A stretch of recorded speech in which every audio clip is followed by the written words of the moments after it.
We're now going to look at the amphoterics. And of course, amphoterics means that they interact both with acids and bases. Uh, this is actually acidic.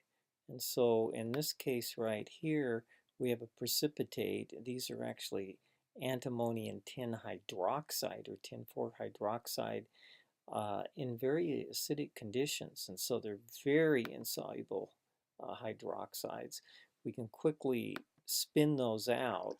So anytime you see that precipitate start out within your unknown and it's acidic, you usually have a mixture of or either antimony or tin. Uh, so we now have those. The aluminum and zinc are separated. So we have to come in and deal with this. You notice if we come to pH 10, uh, the tin forms a hydroxide complex, and so it's soluble. The antimony is still insoluble. If you come up even higher, the antimony then will form a hydroxide complex. And so by adjusting pH, you have quite a bit of latitude. So if you come back to pH 7, now these are insoluble. The complex has been destroyed.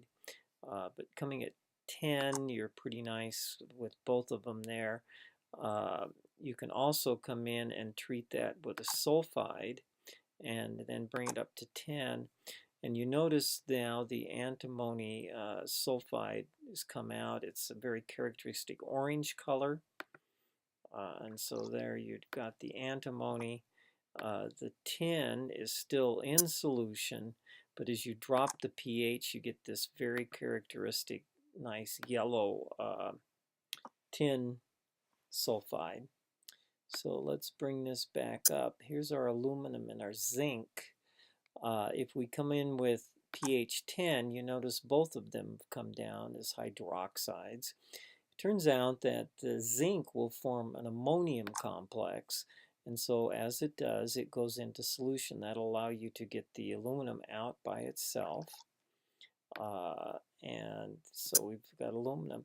Now to confirm the zinc, you can add the sulfide and you get this very characteristic zinc white zinc sulfide.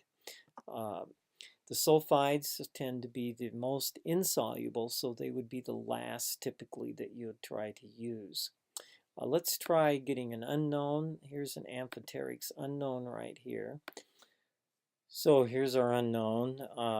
You notice that it is acidic, and we do have a precipitate. So we will spin that down, decant it, and so if we have other amphoterics, they'll be here, but this is then a suspect of both tin and antimony. Let's go to pH 10. You notice we still have a white precipitate. We'd expect this maybe as antimony because at pH 10, we'd expect the tin to form the hydroxide complex ion. So let's now spin this down. We'll decant it. And so this is one that we can suspect right here. Let's now add some sulfide, and that forms the hydroxide. As we lower the pH, oh there, we've got the very characteristic antimony orange color. If their tin hydroxide is in here, when we put the sulfide in and then drop the pH, we get, oh, we've got now a yellow color, and so that's very characteristic of our tin. And so we've got both antimony and tin. Here's our others right here. Let's come in with a pH 10 and look, or even higher. Does not appear that we have anything.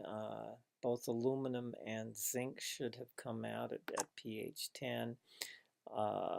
We'll drop it down to pH 4, add sulfide just in case. Still nothing, and so we assume that we have antimony, the orange and the yellow tin.